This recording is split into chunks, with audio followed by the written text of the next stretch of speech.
Welcome again, everyone. We have quite an interesting, again, selection of panelists with us. Laura Clarke from CS Global, Mr. Kim Marsh from Arton Capital, Eric Major from Latitude, avec un apostrophe, and Nuri Katz, Apex Capital. Let's just move in quickly. As you all know, ethical marketing refers to applications of ethics into marketing process, and marketing ethics is the area of applied ethics. Dealing with the moral principles behind the operations and regulation of marketing, and summary of marketing ethics, advertising, promotion, media. I'm going to ask you first, Laura, what do you think about, or how do you think ethics should be applied into our context when we do our advertising, marketing, promotion? Okay, thanks, Sam. Firstly, I'd like to start by saying that obviously I'm very much in a STEAM company here.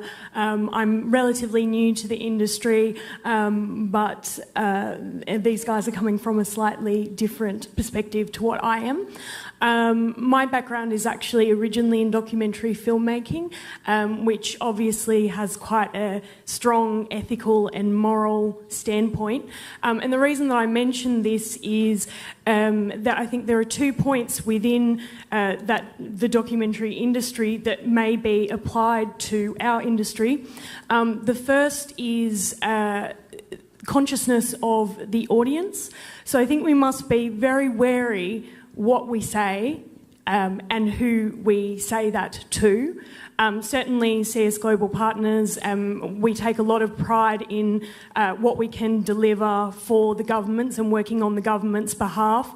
At the end of the day, I know that I'm speaking, on behalf of people who live on the islands here, and I take a great deal of pride and diligence in doing that and making sure that what we are presenting to market is not just, simply a passport.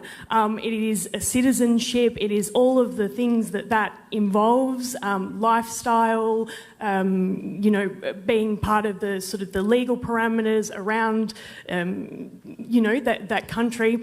And the second element that I think I can apply from documentary specifically is message, and that message matters most. So when we're looking at how we can communicate with people in regards to the Citizenship by Investment program, it's important that we take the time to think about what the implications are in what we're saying, and take a high moral ground when we're saying it.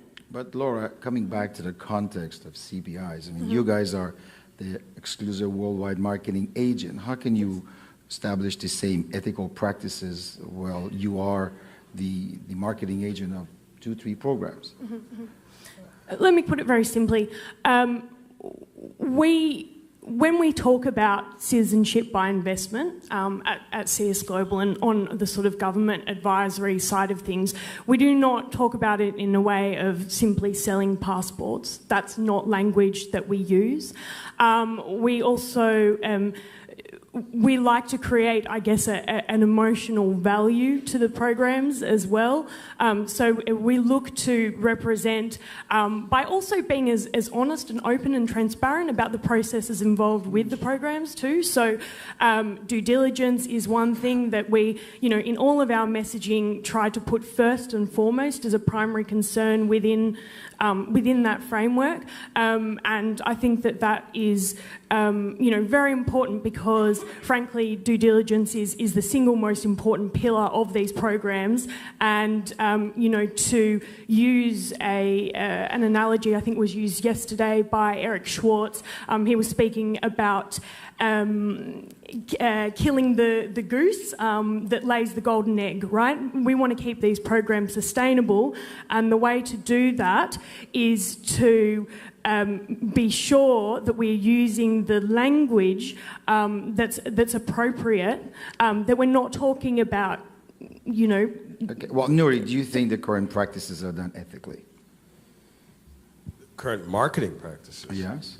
Well, I think, unfortunately, there's very little oversight over how we market. The governments don't really have any control or even ability to know how marketing is done. There's very little oversight of both the local agents. There's very little oversight of international agents. There's very little oversight over whatever you guys do as well.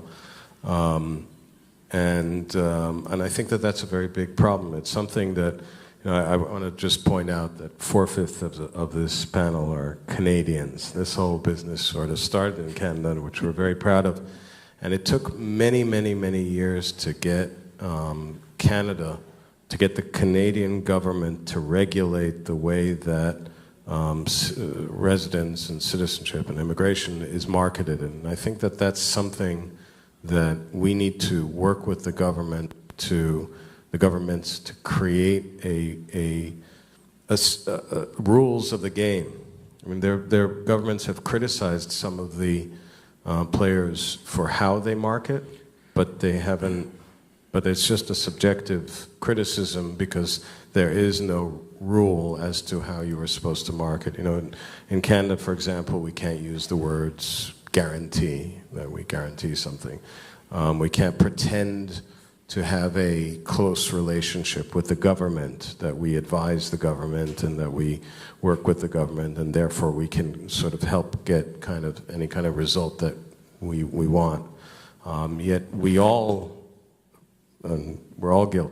guilty of this, that we all talk about our relationships with the governments and how that will help our clients, and we say we advise the government, or we, party with the government, or whatever it is. We use big expressions. We advise. Yes. Eric, you worked with HSBC before. They have fantastic branding when you travel around the world.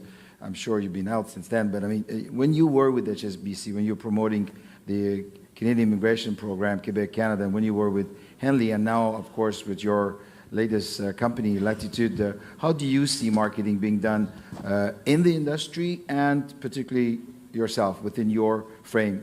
Well, yeah, thank you, Sam. And I agree with Nuri. It's an evolution. 5 years ago with the CIP market, there wasn't much rules around this. Now they have forms that you have to fill, fees that you have to pay to become an international marketing agent, some submissions you have, in some cases, have to demonstrate that you have processes and due diligence platforms, but they're not monitoring it. So they get a fee and they get a form, but they're not monitoring it. So that's probably the next step. The CIU should have some resources around that. But you're right, the evolution in Canada was the same. I mean, the program was there for 30 years, and for the longest time there wasn't much oversight. More and more participants entered.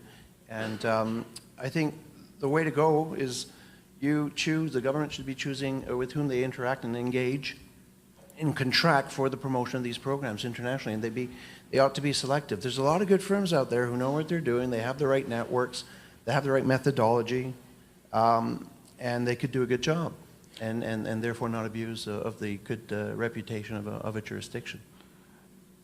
Kim, you guys at Arton Capital throwing the biggest events in the world, like Toronto, Monaco, Montenegro, and soon Abu Dhabi, I think.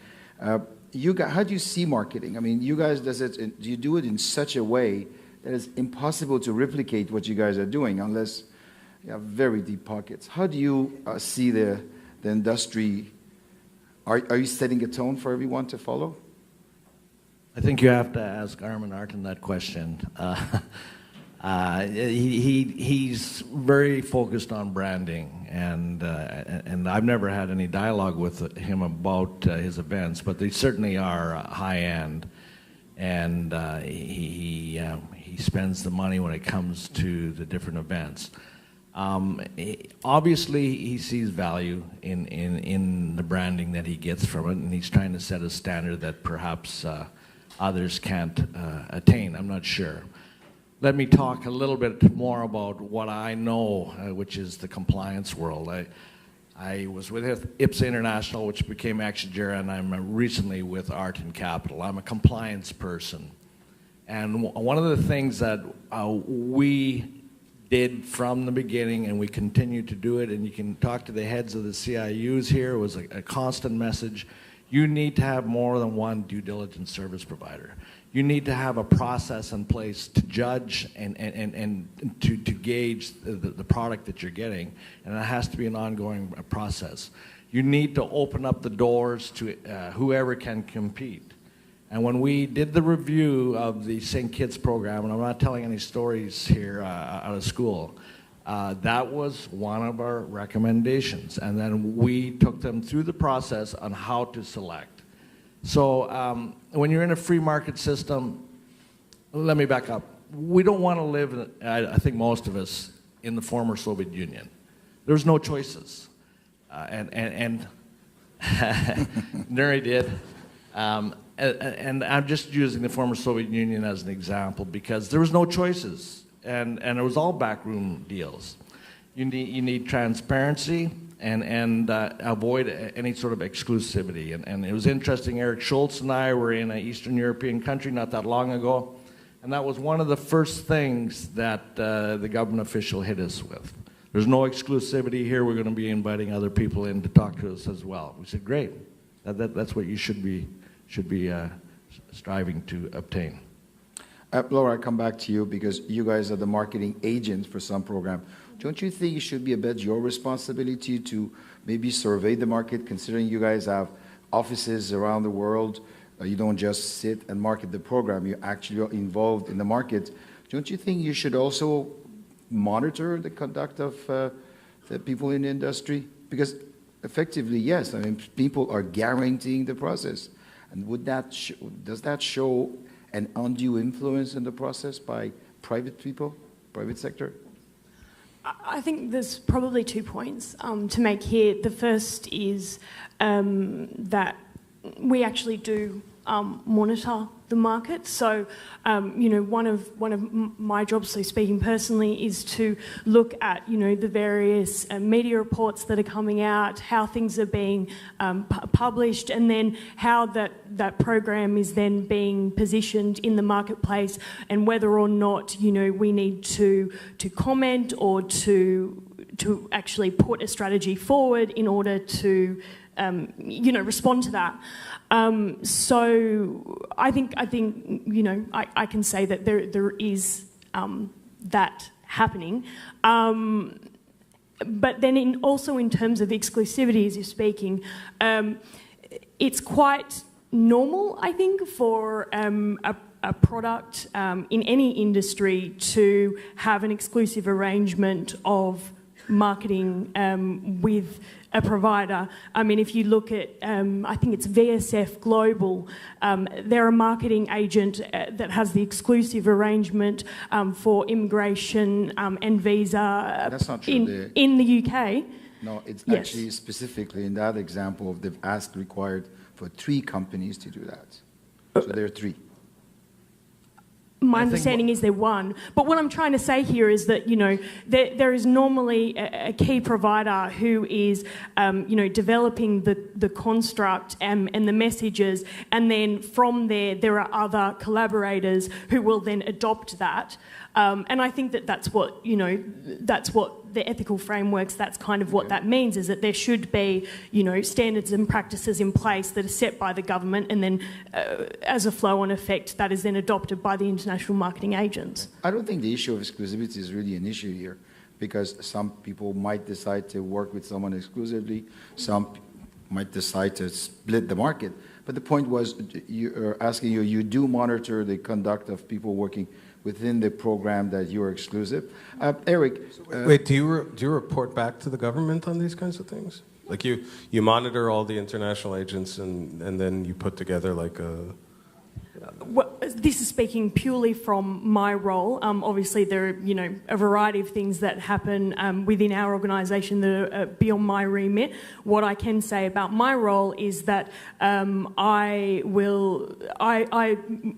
monitor the media and the communications that are out there within a variety of both the mature markets and on a global front. And if there is something that I think, needs to be implemented by the government or a response needs to be made, that is something I will make that recommendation as their consultant. But you're not monitoring the agents. Let's go to a practical example. So let's say in the last month, how many infractions that you saw that you had to bring up to the government and say, hey, these guys are abusing the branding, the passport, the name, the flag, or the messages, guaranteeing, or I was reading someone saying, pay $5,000 in the beginning, balance when we give you the passport. Wow, I mean, they're investing hundreds of thousands of dollars financing the whole process just with a $5,000 initial deposit.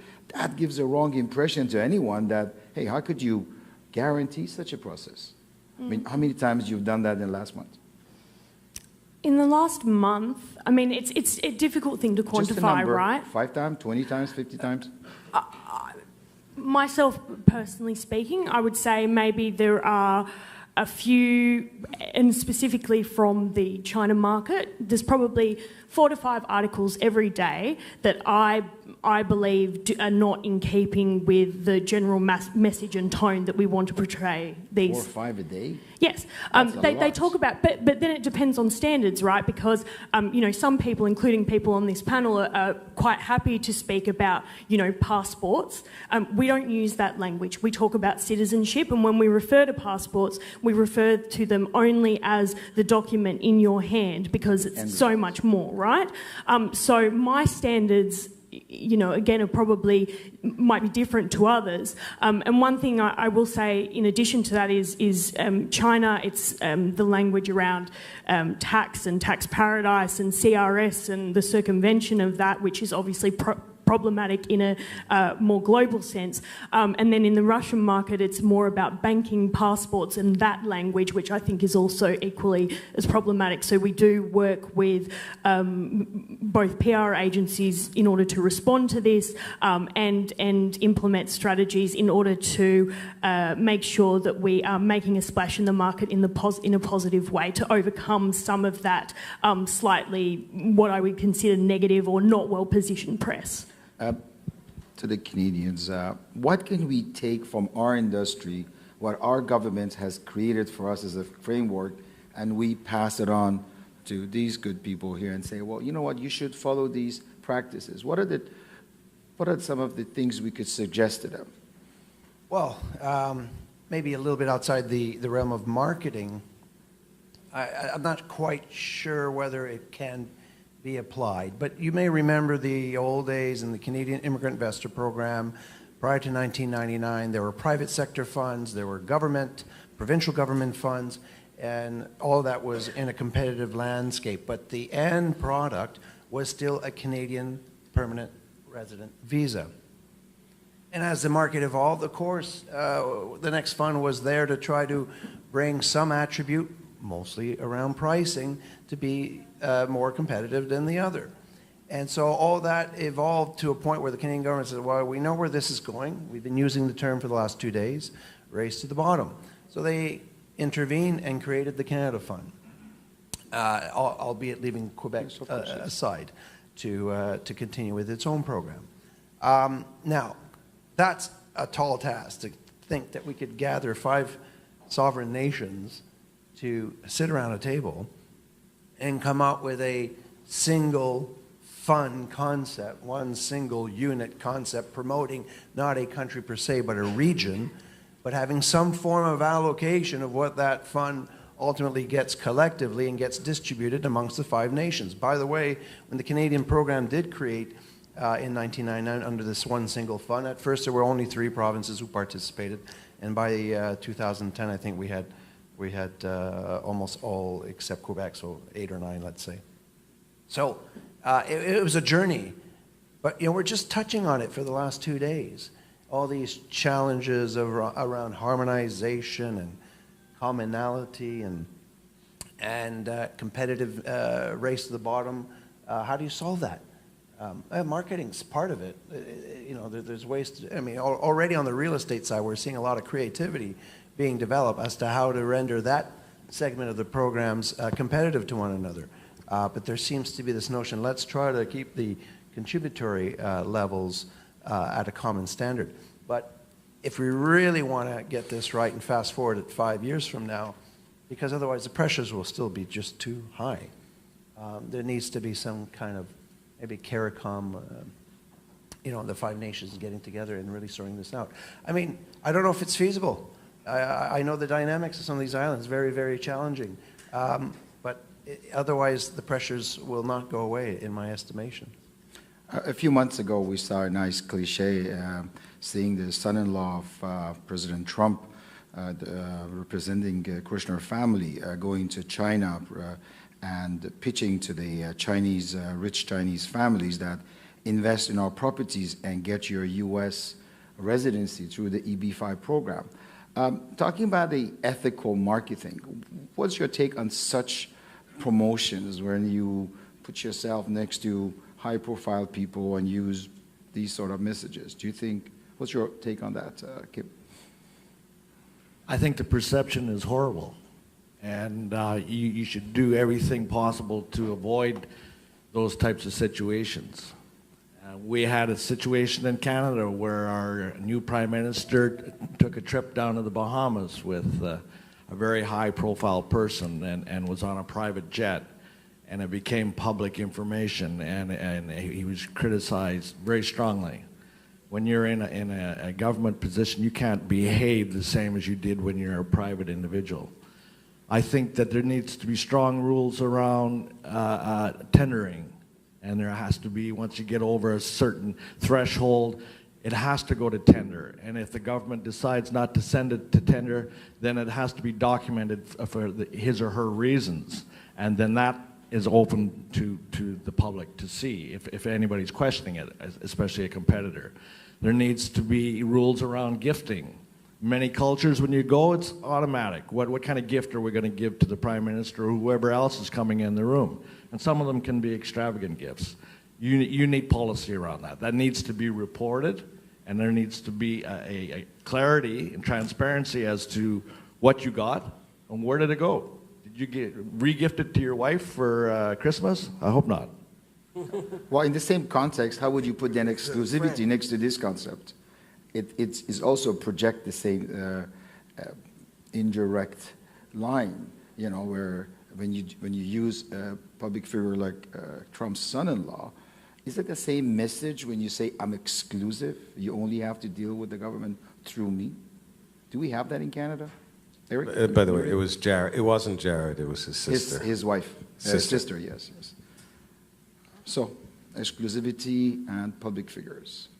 Is there a parallel to the... You're starting with what most people in the audience would probably think is not a good example. I mean, these days, what's coming out of the White House and what we're seeing in the media, all surrounding, unfortunately, this presidency hasn't been an example. At least a good example, yeah. But these things evolve. You talk about gifting. I mean, I live in the UK now. The UK anti-bribery and corruption bill is a big thing, and it, how much is it? Sorry? How much is the value of a gift? Well, we have as our policy anything over £200, you gotta report it to your compliance officer and put it in a logbook, and it could be subject to audit. But you're right. You talk about the cultural aspects in some parts of the world. That's they get offended if you don't take their gifts. And I remember these early trips that we used to do with the federal government. We'd go to Indonesia, I think it was, and somebody provided this beautiful maquette, stone maquette, and they couldn't take it with them for those reasons. That's the tough part of being in public life, unfortunately, in this day and age. So that's part of the territory, but it's all meant to quash and reduce the potential effects of insinuating other advantages and benefits that should not be occurring other than through proper channels like a tender. It's tough. Well, staying about the same thing, it seems to be cultural differences. In your advertisement, do you notice that in different areas you have to advertise differently? For example, Nuri in China, how you project the program, how you advertise it, how you promote it, does it vary between marketing you're doing we're elsewhere? doing a lot of digital marketing right now, and we're definitely targeting the way we message towards the North American market, because we are active here. And for those who've been active in the Caribbean market, know that the United States or the Americas is still, for the most part, a top 5 source country in terms of just numbers of applicants. So there's a different messaging with that market as there would be in Eastern Europe. I mean, Nuri, you're the king of Russia CIS. I mean, your message Not the is king. not the king. There's another king. But your messaging must be slightly tailored to that audience. Well, of What do they course, I was respond to? going to say I don't know anything about China, in all honesty. But yeah, no, obviously cultures are different, and but I think that in a lot of the cultures that we work in, they're looking for a connection. I joke about it that they often, would prefer to go around instead of straight. It feels better. But I think that that's the major thing which we discussed when we were trying to regulate Canada many years ago. This issue of connection between government and service providers. And I think making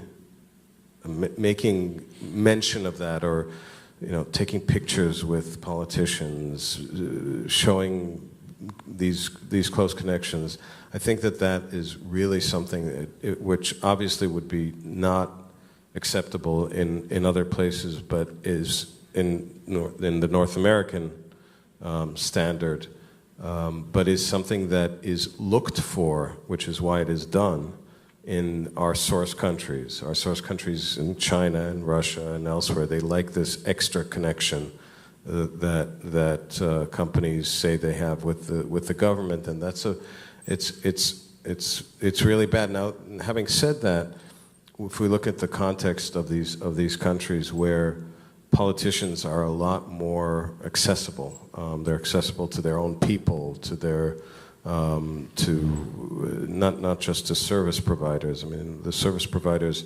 I was speaking to a Canadian government official yesterday, and when we were working with the Canadian visa offices, we couldn't even see the visa officers other than through a glass wall.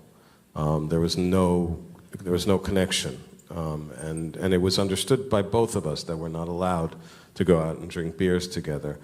Whilst in many of these countries, and not only the Caribbean, but the small European countries that are also involved in the business, the connection between the people and the politicians is much, much closer. And so I think that we often take advantage of that situation in marketing our services, and I think it's wrong and very misleading.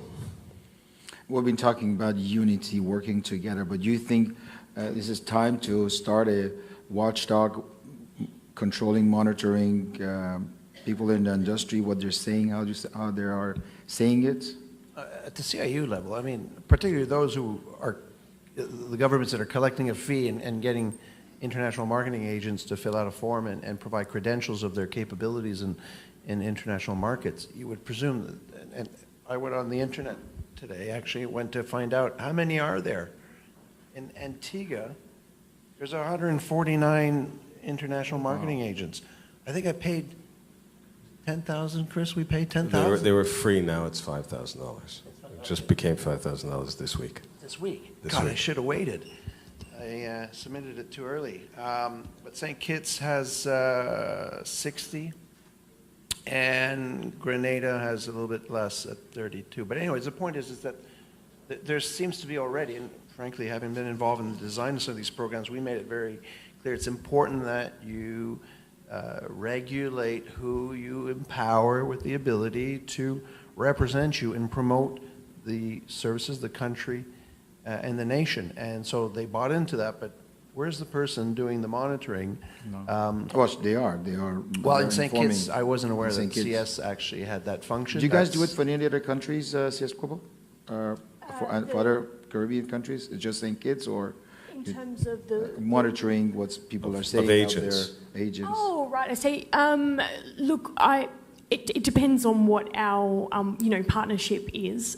Certainly, In St. Kitts, you're exclusive. Yes, and in Dominica, Dominica. and we represent St. Lucia in Far East Asia, Asia and Central China as well. So you monitor the activities of people working within the St. Kitts and Dominica frame, and then you report any wrongdoing in marketing or promoting the programs. That is just sort of one, small part of it. And it is actually, when I say it's small, I mean I really shouldn't, because, there are things being published, hundreds of articles, especially if you're looking at China day in, day out. So, you have to, I suppose, try to mitigate the risk where possible, while also being proactive in terms of, the marketing efforts that we're putting out on behalf of the government as well. One thing I will say as well, in terms of the different the global market, and then also, the mature markets that we're working in, we will tailor message and localise message, and it goes through, a number of different processes, both, with our translator, and then if the jargon and the messaging that we use in English is also acceptable within that translation. So it goes through a number of different processes to ensure that it's as, one, factual as possible, and two, on message at the end of the day. Would you consider maybe a system where every advertisement, any promotion must be submitted to the unit to be approved and have a seal approved? Like in political parties, when you want to make advertisement, all your messages, it says approved by such and such person. Or if you're an international company, your brand, you control it. Anybody wants to use your brand, anybody wants to use your name, they have to get your permission. Would you consider that maybe that's where we should go? And you guys should maybe control that as exclusive marketing agent, controlling marketing?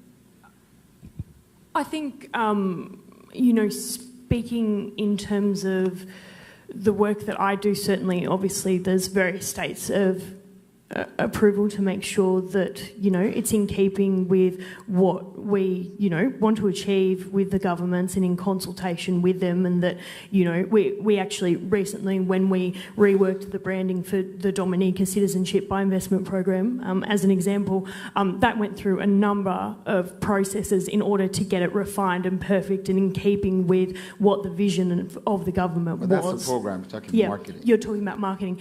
I think there should be some ethical frameworks and best practices around how international marketing agents speak. And, I suppose if we are then, that company that's going to monitor that, that's something that we should look at.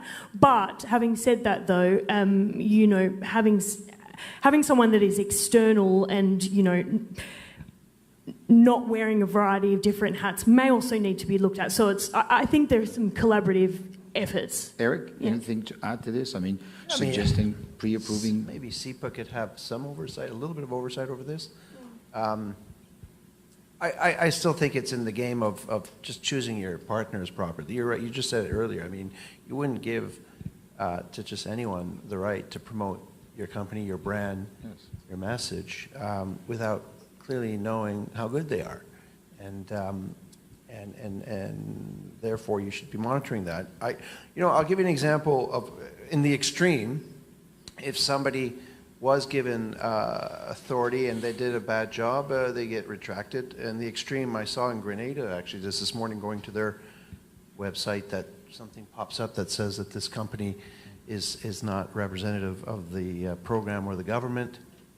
So there was a buyer beware notice. I thought, oh, that's interesting.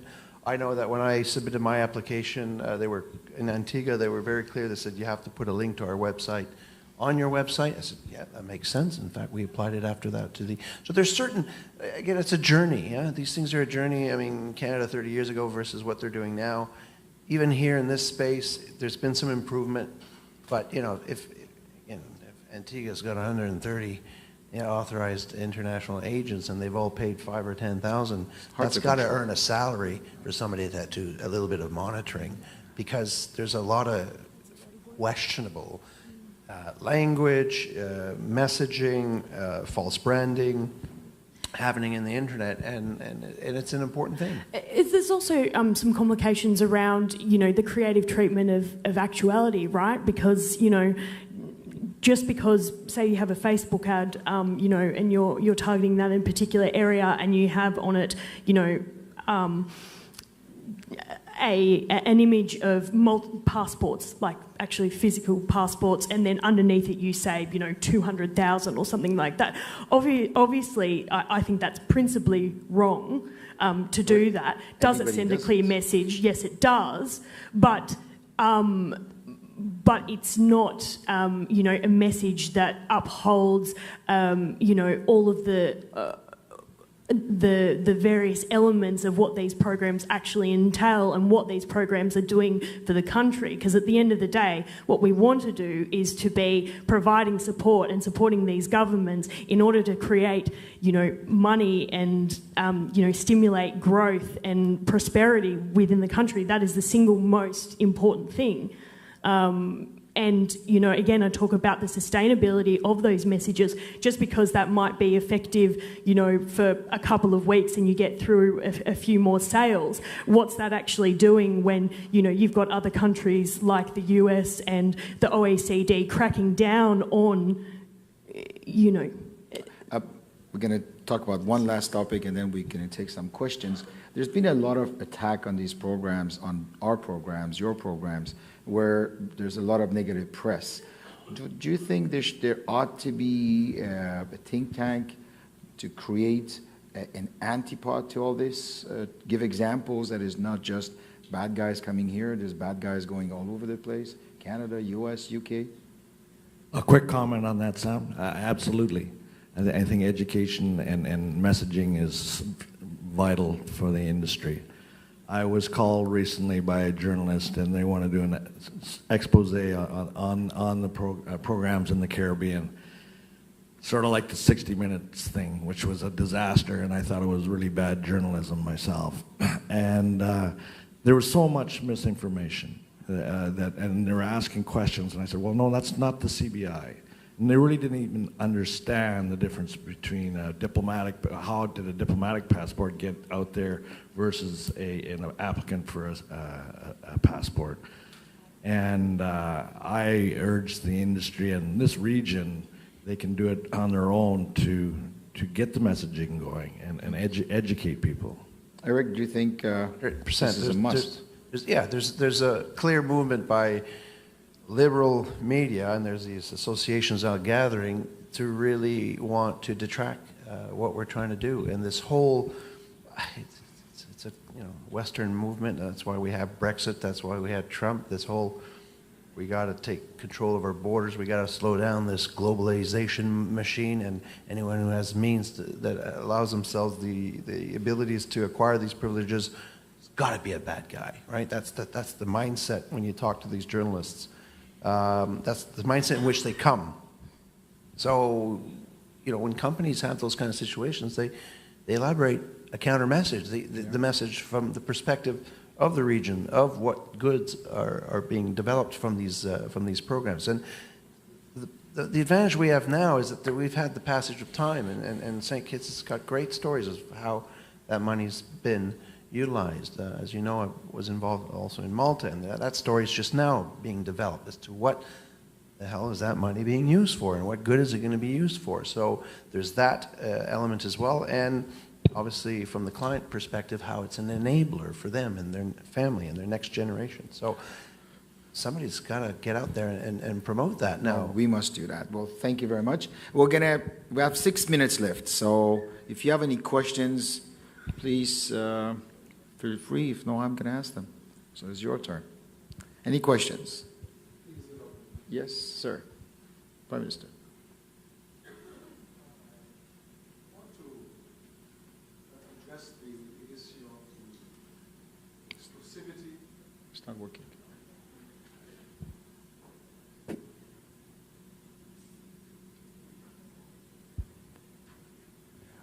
just wanted to make an intervention on the exclusivity and the marketing and what transpires from my own vantage point and the advantage point of the government. Yes, for St. Kitts and Nevis, there is a single company which has been contracted to do the marketing, do the promotion. But in practice, developers and agents also do their own marketing of their own products. At their own cost. At their own cost. The developers and agents who go out and beat the path to the marketplace, wherever that is, it's at their own cost. Nothing to do with the government. But then the contracted agent receives a return from the outcome of those developers doing their thing. I'm only stating what is fact. I'm not making a judgment of whether it is right, wrong, indifferent, or otherwise. Yeah, those are facts. What I think we need to look at, and I think it has to be of concern to the countries, is we find it very difficult to legislate for ethical behavior. If someone is developing a product and marketing, promoting that product as being of quality X, Y, or Z, what we've done in St. Kitts is we have set up for the product itself, because that is our main concern, that product which is being marketed must have a certain minimum standard.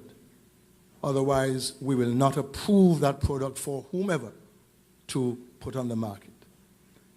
The other matter of what transpires between, say, a developer and an agent of the developer who is licensed by government to go out and promote, market the product. We don't know, and that is the thing, is where there are some gray areas. You know, what are the quote-unquote commissions, levels of commissions and guarantees and all of those things. The only thing the government of St. Kitts and Nevis, and I dare say, and I'm certain the other governments in the Caribbean provide, is to provide to the investor to whom we are responsible as a government, because they are applying to us through the developers for a citizenship program, is that we will ensure that whatever they are buying into or investing in is of the quality which warrants and meets the level of investment. That is what we can provide. And we do that by having technical committees to look at the product, to examine, visit, make sure that what is being marketed is of good quality. Because we do not want to be party, as a government, to substandard product for high-end investment. So that is where we do our marketing, our control. But I think there needs to be more of the professional approach to marketing by the agents. So do you think marketing should be put in a framework and somehow controlled by the government? I don't know how we could do that. Well, it's because if you license someone, and we have certain qualifications which the agents have to meet or have to have before they are licensed. But when they go out and into the field, we're not there sitting and watching and looking at what they're doing. We expect that their professionalism, their ethical standards would guide what they do. And in respect of the country, in respect of the program, so that we do not get the kinds of negative press which could attend to what is going on. Thank you, sir. Thank you for your observation. Any comments on that? I was just going to say that, yeah, I mean, I think that it's up to the international marketing agents as well to take some responsibility in their conduct. At the end of the day, you know, I think we all want this industry to be able to continue and to flourish and, you know, to use that analogy again, if we, you know, kill the goose, then we don't get the golden eggs at the end of the day. But when you have 100 plus players in the field. You have different variants of ethics, there are different values of good taste. There's so many people here. We have obviously different variants of taste, ethics, so you can't just expect everyone to follow the same rule. So you need to create the framework. Well, I think a framework can be created, in all honesty. It's a challenge. It's a challenge because there are different understandings of these things across the different countries. But I think that rules of the game can be created. As a matter of fact, in St. Kitts, actually, local agents at least are regulated the most of all the islands. You either have to be a lawyer, accountant, or a trust company, and if you're a trust company, you have to become a trust company, you have to go through many layers of due diligence, and you have to go through both financial and ethical audits every year, compliance audits every year. So, and that's something that the marketing agents don't have to do, which I think is unfortunate. I mean, I'm a little bit tougher on this. I think that only marketing agents should be allowed and be given government cover only if they have made a commitment to the country and have at least an office here, or registered here, and are regulated here. I don't think anybody else should be marketing unless they have a local presence in the various different places. But I think that a regulatory body can be created to manage the marketing of these programs, but there has to be a will, and unfortunately it's also related to this whole marketing exclusivity thing. We need to change the way these things are marketed and bring it back into the government, and have the government the governments together control and manage the message. And a final word on this is, if not government, I mean, there's, as you know, our association, our industry is maturing, and there are not one but two associations that have been created on the international stage that tries to raise the standards of how we operate in the industry. I know my fellow colleague Chris Willis here is a representative of the IMC for the Caribbean region. I think there's been made some progress, as, for example, having the IMC as a standard in which some of these programs, if not all, eventually operate in terms of certain framework, and that could very well extend over to the marketing side of things. If it's not the CIUs doing it themselves through the funding that they've gotten in licensing it and policing it themselves, then if not CIPA, the IMC could potentially take on that role, I would suggest. But it starts with choosing the right partners. Isn't that the story of all relationships, really? Well, thank you. Partners. Well, my comment, oh yes, there's a question, please. Hi, good day everyone. It's a quick question directed more so to CS Global. CS Global is the exclusive marketing agent for the government of St. Kitts and Nevis. I also believe they're the exclusive, correct me if I'm wrong, agent for Dominica program. My question is, what can you balance what may appear to be a conflict of interest in marketing exclusively St. Kitts and Nevis and Dominica, and how do you balance that possible conflict of interest? Thanks for your question, and I think the way I like to think about it is, wearing many different hats, right? If you are an advertising agent, you've got multiple clients, and that's certainly the way that we would think of it. I also think as well that Dominica and St. Kitts and Nevis, they're different countries. They're offering different things. They've got different values. They've got different unique selling propositions. Like again, I sort of I know I'm harping on about this, but we're not selling passports. Promoting them. We're providing citizenship through a means of investment that is contributing to these nations, and I think that we've got to take some pride and onus in that, and acknowledge the people that are living there, and try to reflect that in the way that we are marketing these programs. But if I may add, as a service agent, as a international marketing is, I'd like to have a little more support from you guys, because I've actually never seen you guys help me retain a client. So it would be nice in your marketing effort to help us outside to get a little more business, or at least a little support. You know, that would be good. What would you suggest? Send me some catalog once in a while. Yeah. Anyway, thank you very much. Our time is up. We are 4 minutes plus. Thank you very much for attending. I hope it has been a good experience for you. Thank you for my panel. Thank you very much.